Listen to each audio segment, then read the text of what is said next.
My name is Katie Paris. Welcome. I am an Ohio suburban mom, and I am the founder of Red, White, and Blue. When we started, it was just me trying to figure out how to connect with and persuade and cajole my fellow suburban women, my fellow suburban moms to do the right thing and stop voting for right-wing extremists who don't give a shit about us or our families. And now you're all here. There are nearly 500,000 of you, not just here on this call tonight, but organizing in your communities. Our team, which includes organizers, program directors, content creators at Red, White, and Blue, it reflects the amazing, diverse networks that all of you are. Just a little bit about our team. We range from age 23 to 63 on our team. We are veterans, military wives, former teachers and librarians. Some of us come from the corporate world, or we're stay-at-home moms. And we're the moms of little kids, of grown-up kids, trans kids, biracial kids, kids with autism, kids with severe genetic disorders. We have had abortions. We are survivors of gun violence. We're worried about political violence and the future of our rights and of our democracy. And we all have stories to tell. So I just want to tell you that no matter what your story is, someone here shares it with you tonight. And that's what we're all about here at Red, White, and Blue. Okay, so in a time when so many of us can feel it is possible to feel isolated and alone, I'm here to tell you that you are not alone. You are a part of this community. Our guest tonight has a pretty great quote about this feeling, of being alone. She says, "You're only ineffectual and alone if you stay ineffectual and alone." So that guest, of course, is Heather Cox Richardson. Heather reminds us that every day that we don't have to stay ineffectual and alone. We are stronger when we're together. And that's why Red, White, and Blue is growing our friend-to-friend organizing program. It's called the Great Troublemaker Turnout. We provide everything you need to get your friends and neighbors to the polls. Many of you are new here. Maybe you've been in our communities, but it's your first time joining us for one of these events. And we want to make sure to get you what you need to be effective and have an impact, because we know that that's what you want to do. What if I told you that mobilizing the people that you know to vote is actually the most impactful and effective thing that you can do to help save democracy between now and November? And what if I told you that you can be a part of that collectively with this community by signing up? No matter where you live, you have a role to play. We already have thousands of women who are showing up for the Great Troublemaker Turnout and having conversations with their friends and family so that we can impact the elections in November, but we need you. We need all of you. If we're going to reach the voters that we need to all across this country in the places that are going to determine the outcome of these elections. There is nobody who knows more about the impact women have played throughout history in defeating extremist threats to democracy than Heather.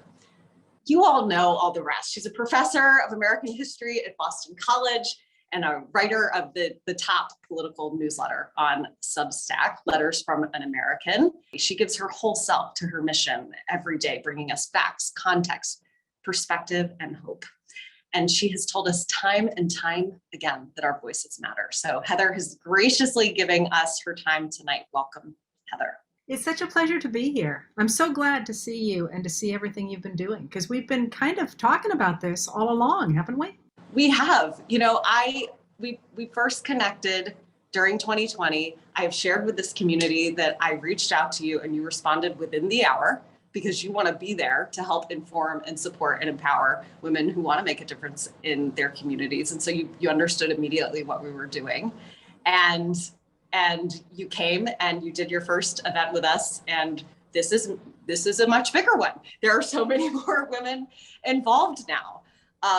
But Heather, I want to get straight to the main issue that I'm hoping that women can take away from tonight, and you're the expert on this. So I know that scholarly analysis shows that women's participation increases the likelihood of resistance, the likelihood of success of resistance movements against extremism.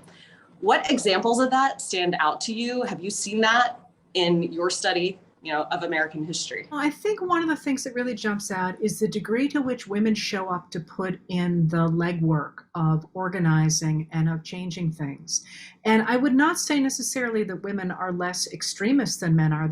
We certainly can all think of extremist women, but generally the political sphere tends to be dominated by men, certainly in times that are not terribly fraught, because women are working and taking care of kids and doing all sorts of other things, or have been traditionally in American society. And when we get in a moment like we're in today, where it's really clear we've got a big problem, and women who previously have not entered the political sphere start to, what they do is they make connections and they really start to talk about and to emphasize the importance of fairness and the importance of people being able to choose their own path. And that's not necessarily a partisan thing, although in the moment we're in, perhaps it is, but it's more a sense of self-identity and of friendships and of community. And one of the things that worries me very much in the present is somehow people have gotten the idea, since the 1980s especially, that the typical American is sort of this cowboy individual. And the reality is that our history is characterized by friendships and kinship networks and women who manage to work together across time and across space and across ethnic and racial lines and age lines and all sorts of ways in which they created communities that focused on fairness and on making sure that everybody had enough. And that's part of the American story as well. And when women stand up and own that story again, really good things happen. What you just said about our history is characterized by friendships. The amount of power that gives the women in this community, that is how we organize.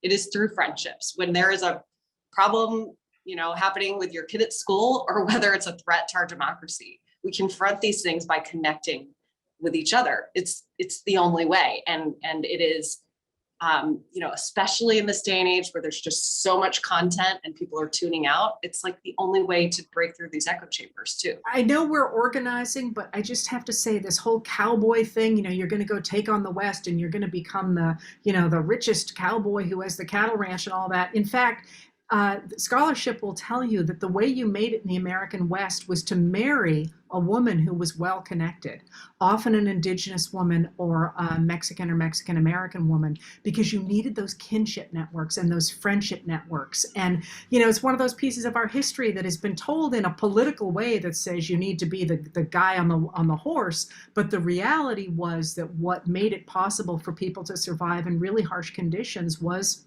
family and friends. So are you saying that we can crush this extremist threat to our democracy that we're facing every day by forming connections through friendship, through holding tight to each other and supporting each other as we go? I mean, how does that add up in terms of what we're facing right now today? Can we? Yes, we've certainly done it before. The question is, will we? And the answer to the reason we're here, and I think the answer to this moment, is that so much of changing our political system is making connections and is reminding people that that people want to make their own decisions about their lives, and that basically the vast majority of us are decent people. The problem we get into in our country anyway is when we let our system get taken over by people who want to dominate. There really aren't that many of us who want to dominate others. But when we let those people get into power, we got ourselves a problem. And that's when we have to take the country back. And we've done it before, really dramatically on more than one occasion. The question is, are people going to step up to the plate and do it again? It doesn't have to be from a place of fear either. This is an enormously creative moment. It's not just about we need to stop people. It's about we need to build something. And that, to me, is the fun part. What are we going to make? That's why I love this work, the sheer creativity of it. And it is what the women in this community bring to it every day. There's always a surprise, a new idea, how we can change our community, something a little bit different than someone hasn't thought of before, and it brings new people to the table. So Heather, can you talk about the link between the kinds of anti-woman legislation we're seeing right now, like these abortion bans, legislation, of course, court decisions, and threats to democracy? Yes, they're a real problem. And anybody who studies the rise of authoritarianism authoritarianism will tell you that one of the things you look for is women's rights. When a country starts to pull back on women's rights, that's a really bad sign. It also is a sign in America of a resurgence of an older way of looking at the world that is a very paternalistic society in which men, usually white men of some wealth, dominate the world around them. So they dominate people of color and they dominate women.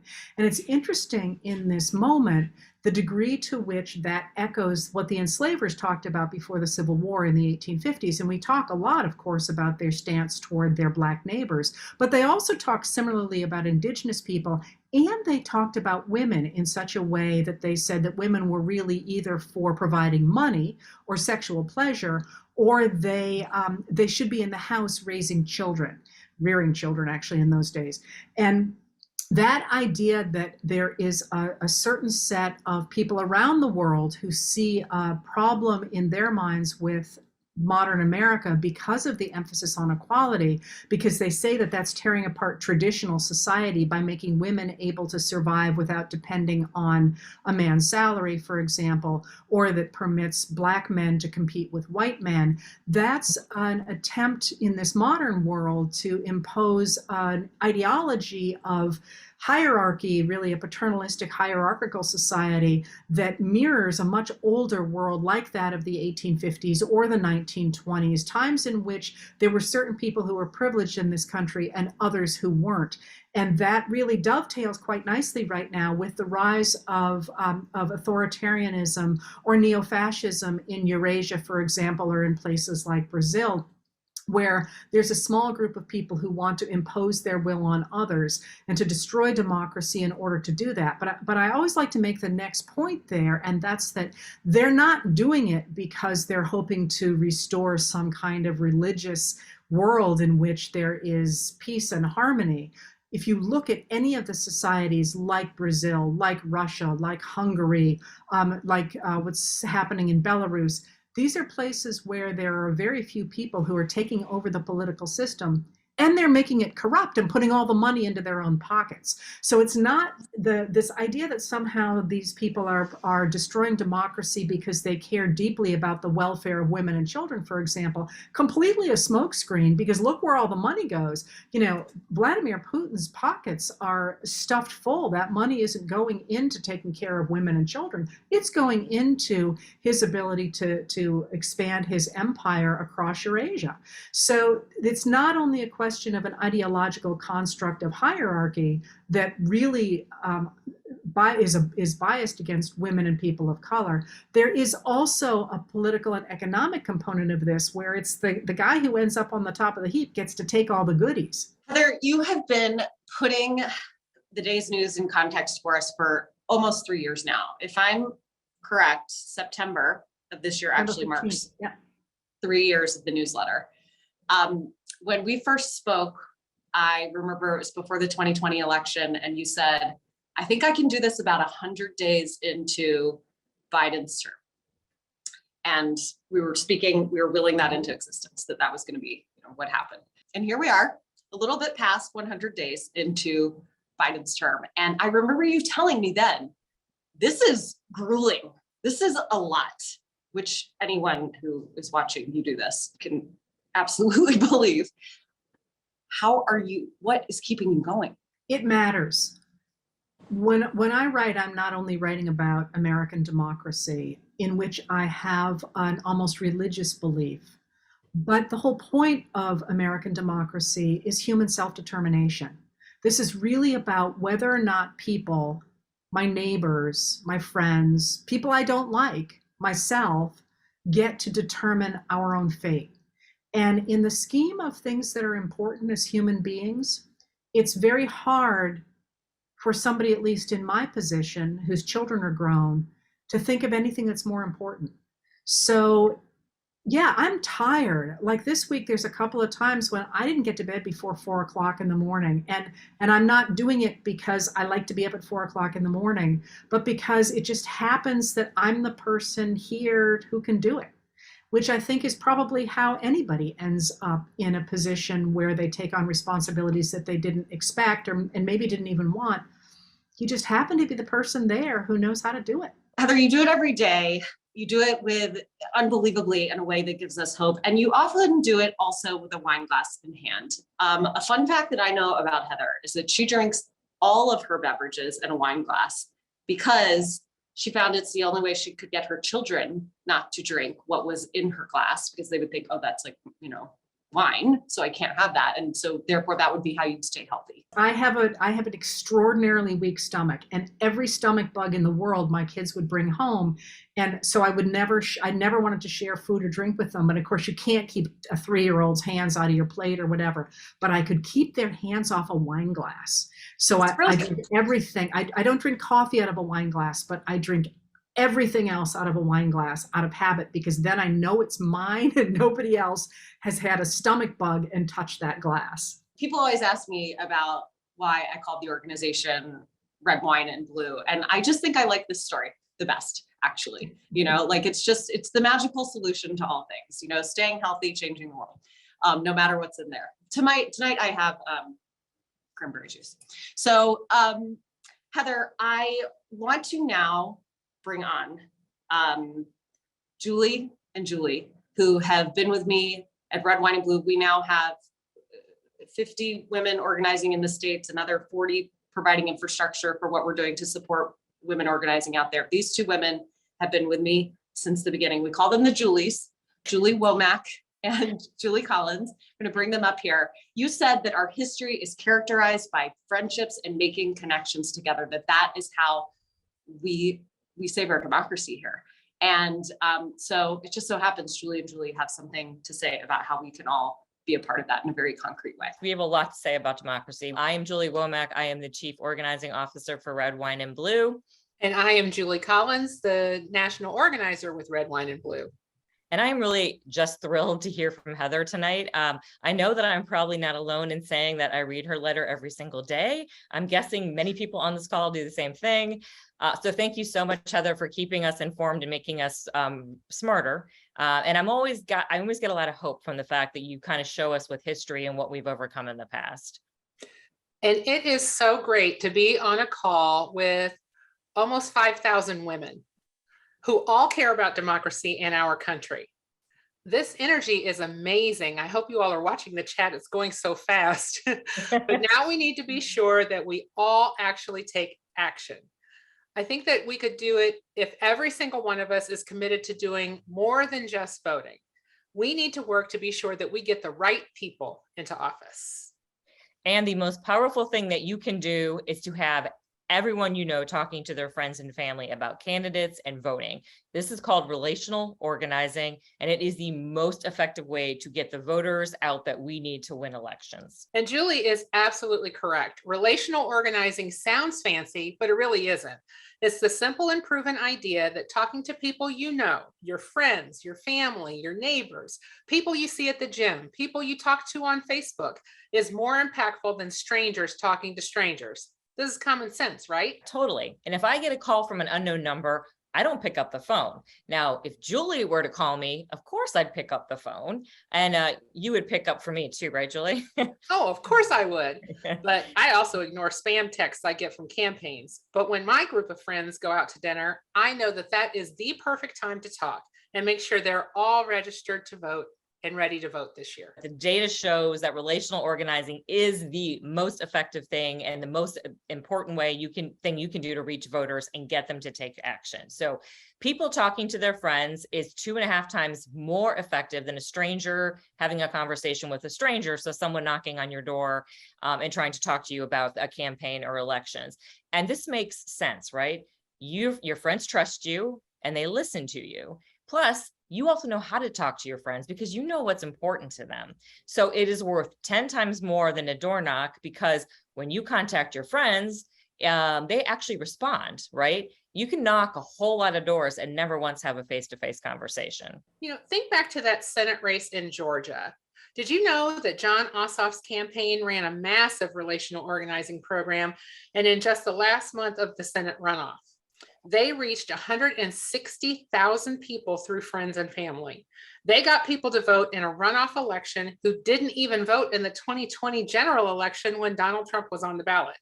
That's the power of relational organizing. It is our job this year to make sure that we are talking to everyone in our lives about the stakes of the election and that they need to turn out in November. We need to make sure that everybody shows up to vote, not just the top of the ticket, but all the way down the ballot. So that is why we are running a huge relational organizing program, and it's called the Great Troublemaker Turnout, and we need you to be on this team. You will learn all about relational organizing, and then we need you to go back to your communities with these skills and teach everybody else you know about it. We want you to get them then to talk to their friends. This is how we grow this movement. You can definitely be the change. And we have seen seats flipped and elections won by just a small handful of votes. So you can be the one to do that. We totally need you. Red, White, and Blue has organizers on the ground in Ohio, Pennsylvania, North Carolina, and Michigan. We are building a team of women, we call them our troublemakers, who are talking to their friends and turning them out to vote. Think of it as becoming a voting fairy godmother. You identify some friends to adopt and get them to the polls. Our goal is 20,000 women in these swing states being troublemakers and having these conversations with their friends. So those of you in Ohio, North Carolina, Pennsylvania, and Michigan, sign up and join this dynamic team. If 20,000 women are doing this and they all talk to just 10 friends, that is 200,000 people that we have reached. Make it 20 friends, that's 400,000 voters we've reached. So together we have a huge ability to make a huge impact. And like I said, this is the most effective thing you can do to make a difference in November. If you don't live in one of these states, we need you to be a part of the Great Troublemaker Turnout as well and help us make it a huge success. Together, we are going to flip seats in these swing states. 20,000 people is a lot. So we need support for all these women on the ground. And that means we need a squad of troublemaker coaches who are ready and willing to help them. Our coaches will be assigned a list of troublemakers to reach out to weekly. Think of it as making new besties in swing states. You will provide support, check in with them, answer questions, and make sure they have the resources they need. And this commitment is at least 5 hours per week. We need 800 troublemaker coaches. We'll give you all the training, support, and resources that you need.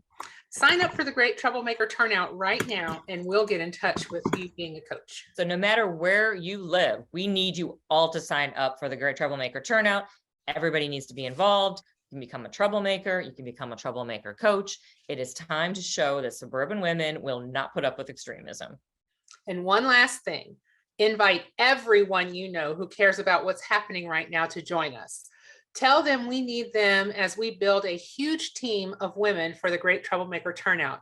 It's going to take all of us. All right, and now I'm really excited to introduce you to our next speaker, Jess McIntosh. I can't even tell you how much I've learned from her in the short time that I have known her. She is our guru on communication and political messaging. She is a contributor on CNN. She has worked as an advisor on presidential campaigns. So I am really thrilled to bring her. This is the most exciting thing I ever get to do. I absolutely love working with Red, Wine, and Blue. And I cannot believe the size of this chat. I was trying so hard not to cry when you were all saying hello. And that is not normal on a Zoom call. Or maybe it is these days. I'm Jess McIntosh. I have been working in political campaigns for over 15 years, which means I have actual wine in my wine glass. That means that I've become a little bit of an expert on disinformation and fighting extremism, which was not what I thought when I watched The West Wing in college and wanted to be CJ Craig. And yet this is the world that we live in today. So I was a senior communications advisor for Hillary Clinton in 2016. And after that, I turned to questions of how do we reach the audience that we need, because we have the good ideas, we have the majority, we have the leaders. Why don't we have all the wins? We're going to talk a little bit about the tactics that you will need to employ when starting to have these conversations with your friends. And I want to start with, I think, one of the most important things that Heather said in the beginning, which is most people are decent. Most people don't want to dominate other people. So we can move to the first slide and I will help start to illustrate this. You are the majority. The numbers that are coming up on this slide are very high. I know everybody says that abortion is a controversial issue. The truth is, it simply isn't. These numbers are not Democratic voters. They are not women who identify as liberal. They are not urban blue states. There's everybody. So for some context, when we get over 60% consensus on anything, that's the kind of thing that means it's like clean water or safe roads. That's what we get those kinds of numbers on. And we get them on this issue. So 66% of voters support legal abortion. That number changes depending on how you ask the question. But the thing that doesn't change is that only 10% support a total abortion ban. 90% of voters support legal birth control. That is very non-controversial. And 73% say that abortion will be a top issue in 2022. It's not just abortion. Gun violence has been one of those issues that we have been told was a third rail in politics. Don't bring it up. The truth is, there's wide national consensus on this issue. You are more likely to be talking to somebody who agrees with you on this issue than who doesn't. 66% of voters, red, independent, blue, they think gun laws should be more strict. 80% favor background checks, 60% favor a ban on assault weapons. LGBTQ issues also enjoy a national consensus. Marriage equality support is at an all-time high of 71%. I mean, I'm old enough to remember when we were fighting that, and they were telling us that it was a near impossibility because we just didn't have the political will. We just didn't have the majority. We did then, we do now. It's only grown. A very recent poll, this came from the Wall Street Journal, which is not known to be a liberal bastion of data. 65% of all voters say that transgender people should be accepted in society. I took great comfort in that number because they have tried so hard to make this such a wedge issue. And the truth is people just aren't on their side about it. More than 60% of Americans oppose banning LGBTQ lessons in school. It's also 87% do not support banning books that discuss race. Nobody likes book bans. 83% do not support banning books that are critical of US history. We want our kids to learn as much about our history as kids in other countries are learning. We want them to be able to enter the workforce with the knowledge that they need in order to succeed and to be able to compete in an increasingly globally diverse workforce. These numbers are staggering. 98% support sex ed in high school. 89% supported in middle school. And the numbers stay high in elementary school when you tell them that sex ed in elementary school means concepts like boundaries and friendship, learning respect, those kinds of things. I'm telling you all of this because I want you to remember that you are the majority. It is very easy to get caught in the disinformation campaigns, in the extremists, because that's what they're trying to do. But the truth is, the people who you talk to, even the people who you're friendly with, but you've never had these kinds of conversations with, they are very likely to agree on all of these issues. You may hit one of the 2% of voters that don't want to see sex ed in high school, but we can all understand enough of probability to know that that's probably not going to happen. It's important to know why there's a fight at all. If we have the numbers that I just laid out, if the majorities are what they are, why are we having any fights? Why isn't this just a done deal? Well, the truth is, some outside groups and politicians are heavily invested in confusing and scaring parents in order to score political points. They simply see the writing on the wall. They know that they cannot have demographic success. They know that we are the majority that we are. And the only way for them to win is to lie. It's to throw false information into the mix. It's to say things that they know are going to scare people. They're going to confuse people. They're going to make people question whether they know enough to actually engage in this conversation at all. They're going to make people want to sit out. That's their goal.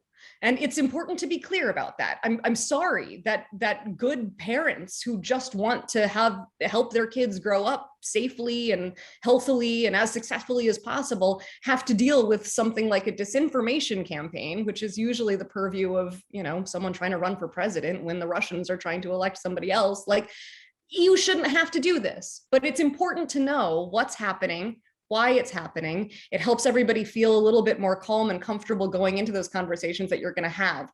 There's a metaphor that I like to use with the disinformation campaign because I really think it helps people understand why it feels the way it does. Picture a stadium. Picture a stadium full of cheering people. Everybody's wildly excited. Serena is playing in the open. There is one section, and that one section is booing. So looking at that stadium, it's pretty obvious what's happening. Everybody's cheering. You've got one section of booing people. Now, if I give everybody in that booing section a megaphone and then I spread them out throughout the stadium, you can't tell what's happening. You can't tell who the majority is and who the minority is.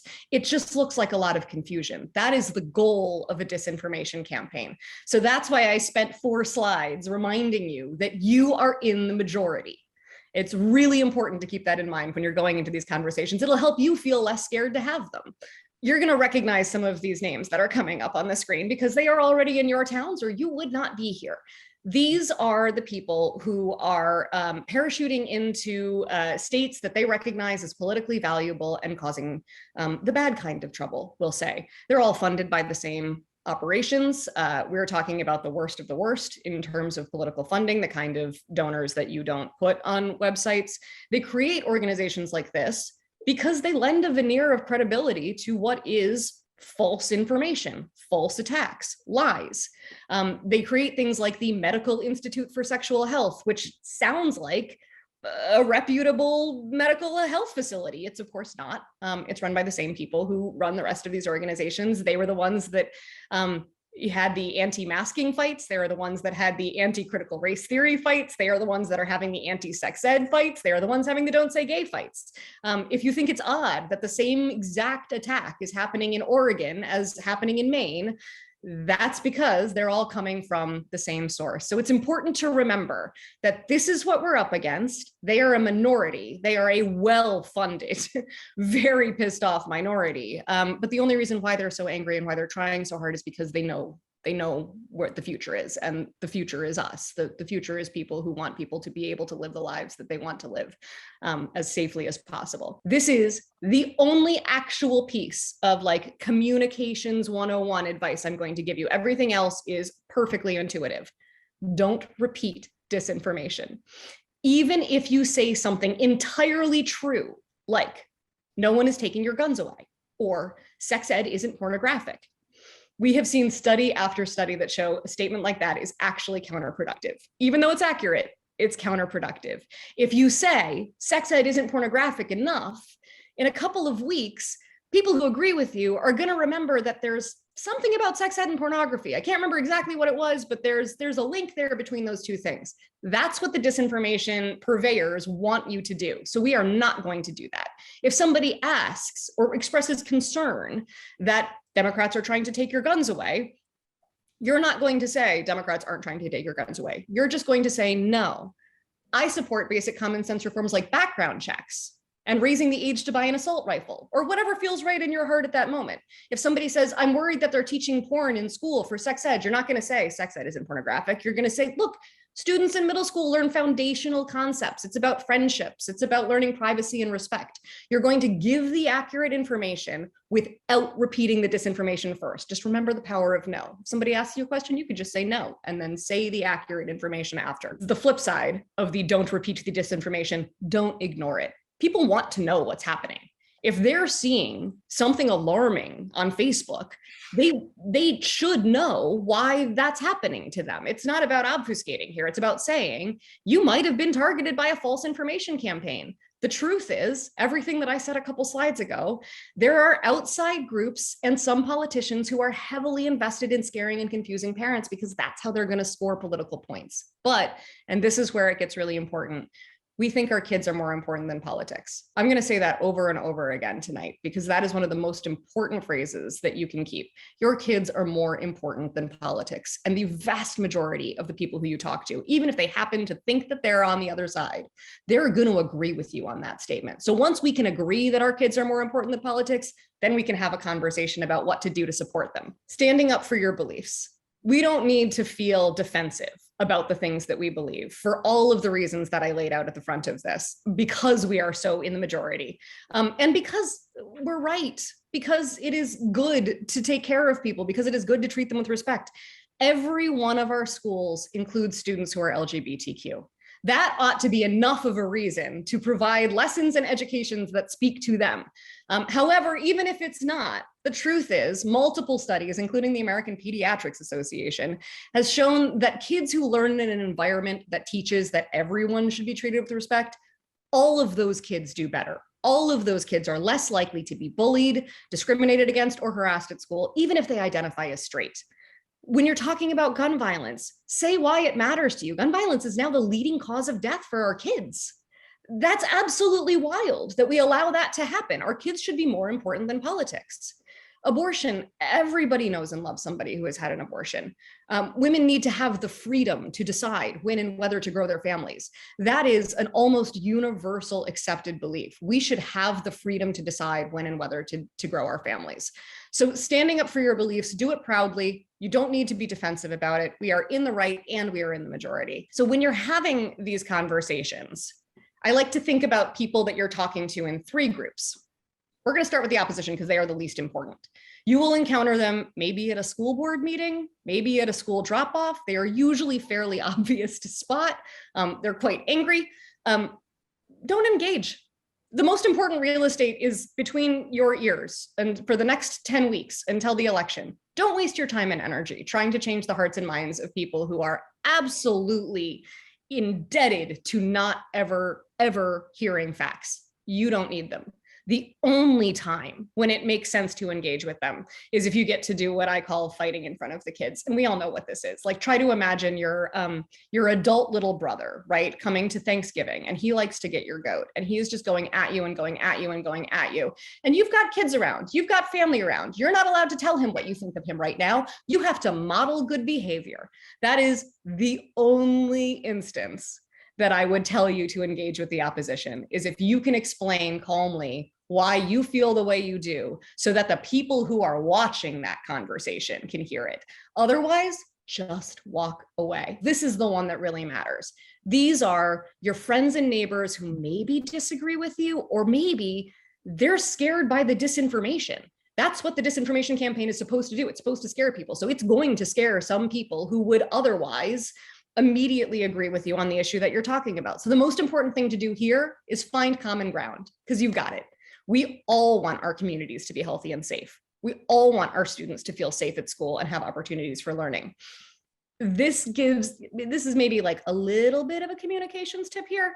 That's why is one of the best ways to find common ground with somebody who thinks they disagree with you. Let's say we're talking about guns and somebody says, I don't support any regulations on guns because I think we all need to be armed so we can keep ourselves safe.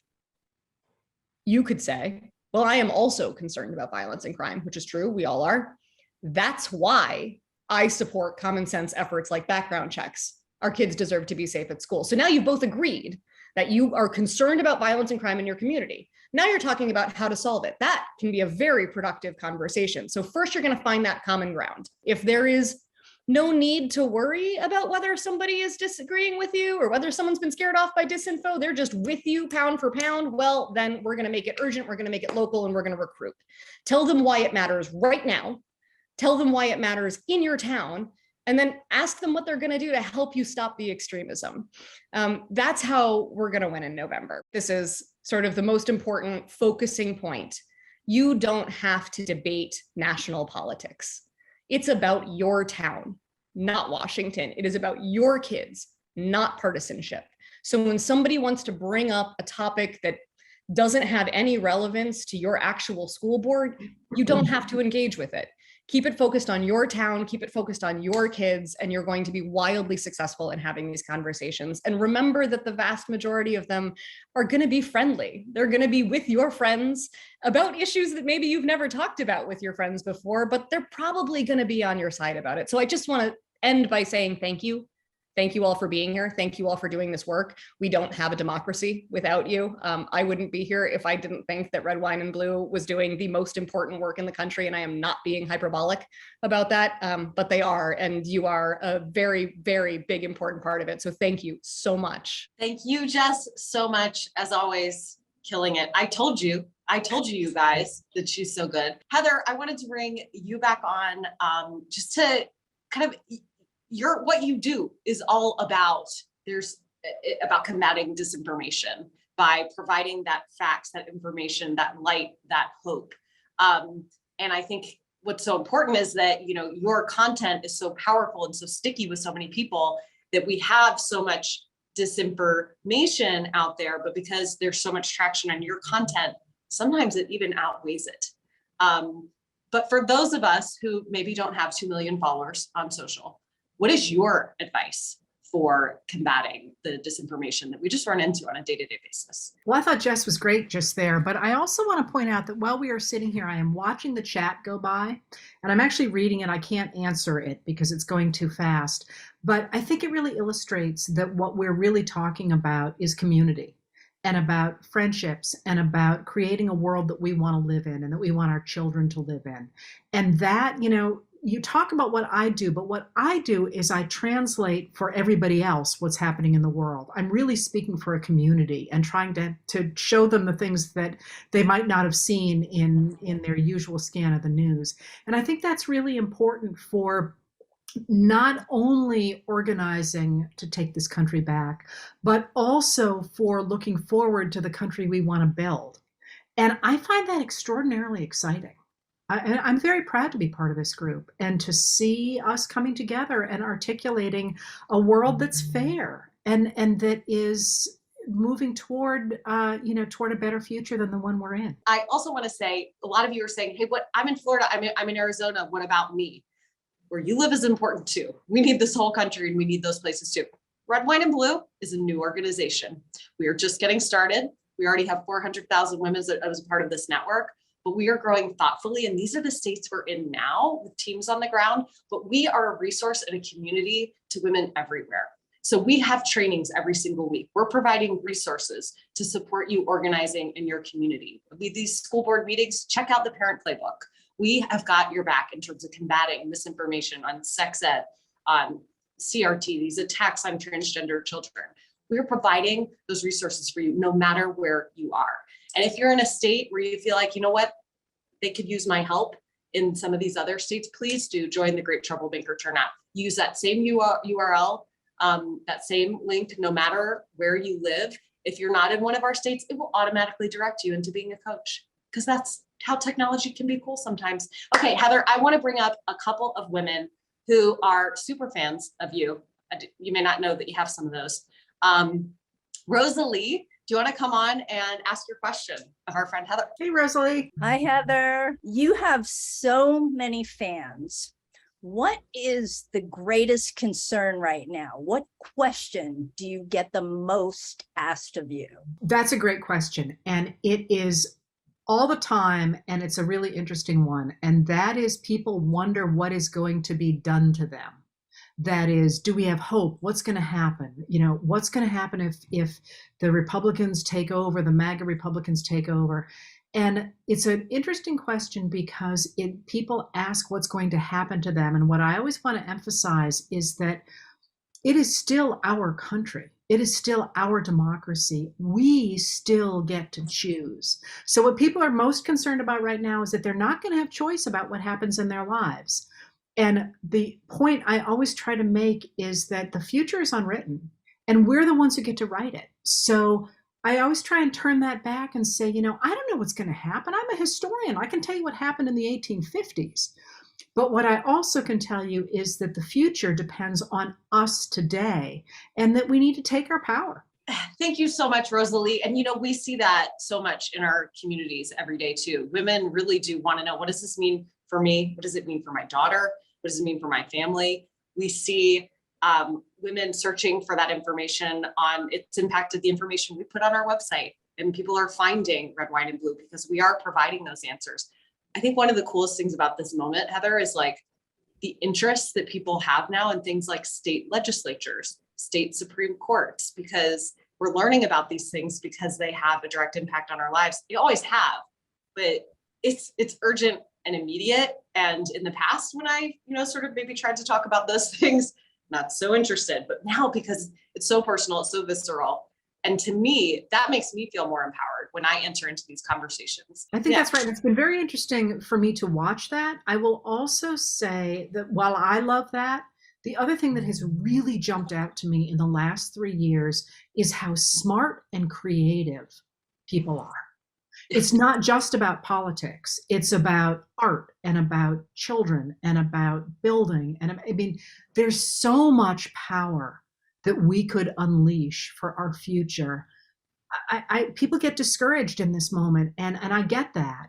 But I look at the people who write to me, and I look at the creativity, and I look at the new ideas, and I look at the words, and I look at the friendships, and I look at the community, and I think we could really do some amazing things if we just dared to. Who is ready to dare to out there? Who is ready to dare to? Because this is what we're doing every day in our community at Red, Wine, and Blue. I get these creative ideas from women, and then we just do them because we get to. Like Heather said, like we get to write our own history here. So yeah, me too. Okay, I want to bring on Sharon. Sharon Johnson, are you on the line? Do you want to come ask your question too, please? Dare to, I like the way you said that. But for women who are very new to political involvement, what advice do you have for them to become active and to get started to dare to? I think Jess put a lot of things very well, that when people talk about politics, sometimes it feels like it's, you know, people in suits in Washington. And really all politics is trying to create a society and a community where we feel comfortable living.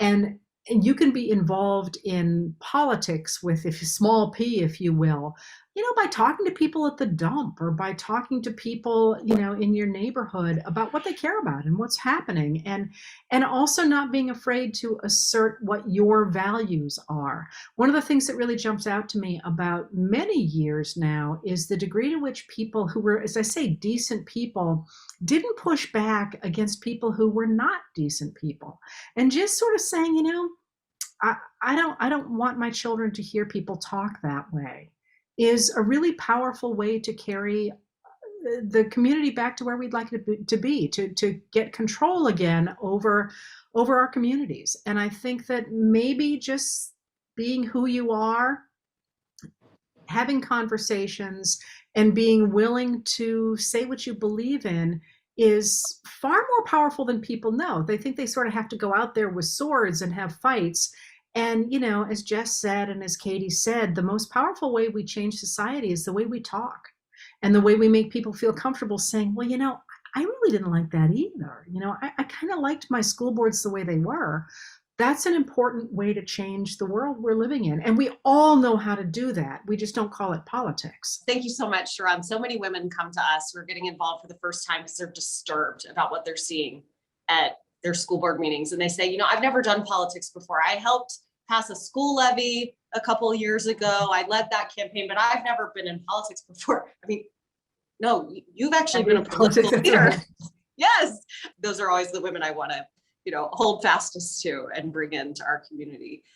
Heather, can you speak? So many of our women in this community are just deeply concerned about what is going on at these school board meetings. It's something you've covered in your newsletters.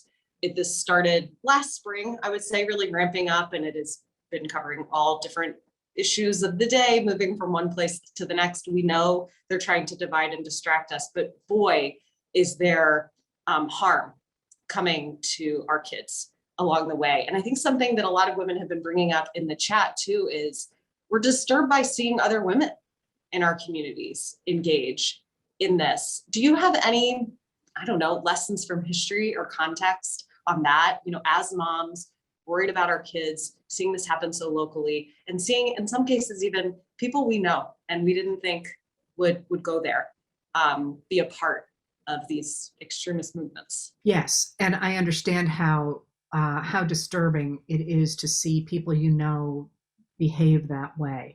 And it's a real problem in that traditionally in America anyway, we've gotten those sort of street gang groups who take over local areas, and from that they become politically radicalized. It's not the other way around actually in America, where people become political extremists and then they hit the streets. In fact, generally they hit the streets first, they meet people, they start to talk about things, and they become politically radicalized. And that's what we're seeing quite deliberately, not only now at the school board level, but this has actually been part of the political conversation in America for a very long time. But it got weaponized in 2017 under the Trump administration in Charlottesville, Virginia. That's something to be extremely concerned about. But you know, the way I think about it is that those people, again, are a minority. And I this is stupid, I know, but I always think of what I do, or life really kind of as a party at your house or a classroom if I'm trying to be more formal. But, like everybody's welcome at a party at my house, unless you're going to start throwing punches and then you need to get out. Or unless you're going to, as I always say, pee on my rug. If you pee on my rug, I want you to leave. And you know what? So does everybody else. And one of the things that happens when you see these crazy people screaming at school board meetings is the rest of the people don't support them. They have been imported in. The trick is to figure out, and I know you train people to do this, how to organize, as I see, the decent people to say, this is not the way we behave in our community. This is not what we want our children to see. This is not how we have political conversations. This is not how our community behaves. And just like a group of fifth graders or a classroom or the place where I don't want people to pee on my rug, if decent people say this is not how we behave, those people can be isolated. And I will tell you something, as you know, I have this Facebook page and we get, not so much anymore, but for a long time we got real trolls, not bots. We get those a lot. You all know what those are, but the people who say, oh, I like what you posted, can we be friends? We actually got people trying to disrupt our conversations on Facebook. And what was interesting about that is that people, I and some of my assistants started throwing them off the Facebook page. And do you have any idea how many of them would write to me personally and say, what are you doing? Excluding me from that conversation. And it was clear they wanted to be part of the conversation. They just wanted to dominate it. And I would say, you are absolutely welcome back, but here's our rules. No name calling. You have to have facts to back things up. You need to engage with people in a respectful manner.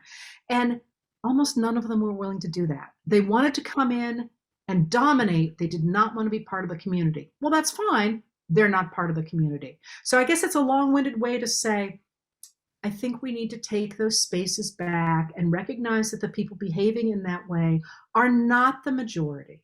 They're simply bullies. And this is the moment for us to stand up to bullies and to say, that's not the community we want to live in. And if we don't do it, somebody asked me what I meant by obeying in advance when I keep saying don't obey in advance. One of the reasons I think we're in this mess is that when people behaved that way, the rest of us were kind of like, that's like the uncle in the attic. We're not going to get involved with that.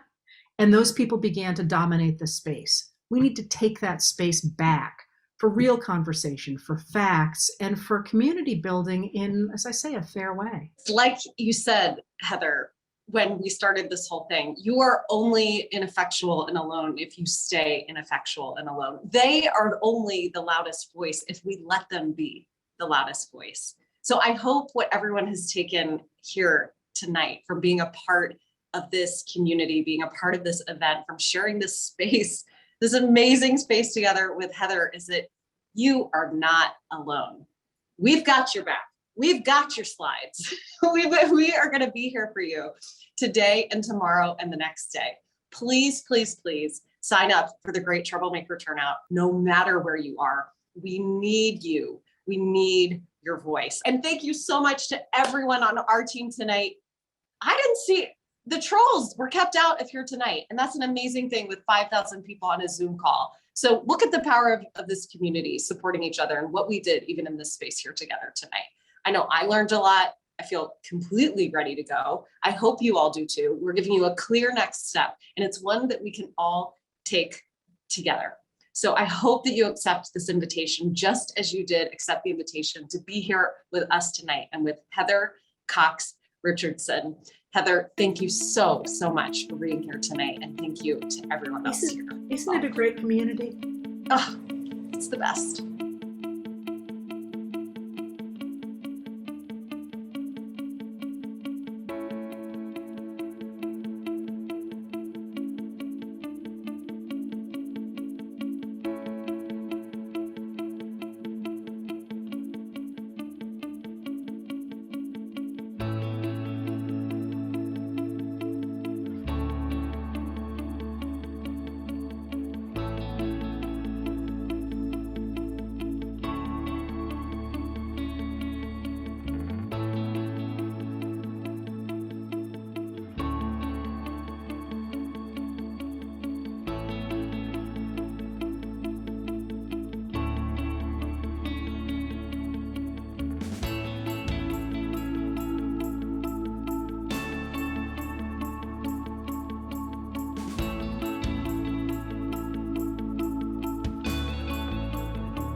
And for people on the far right, just look at this picture right now. You see this? You see what you're seeing right here? This is who owns women. Women own women. We own our own bodies. And good luck trying to force us back into the 1950s or the 1850s. We ain't going. Not without one hell of a fight.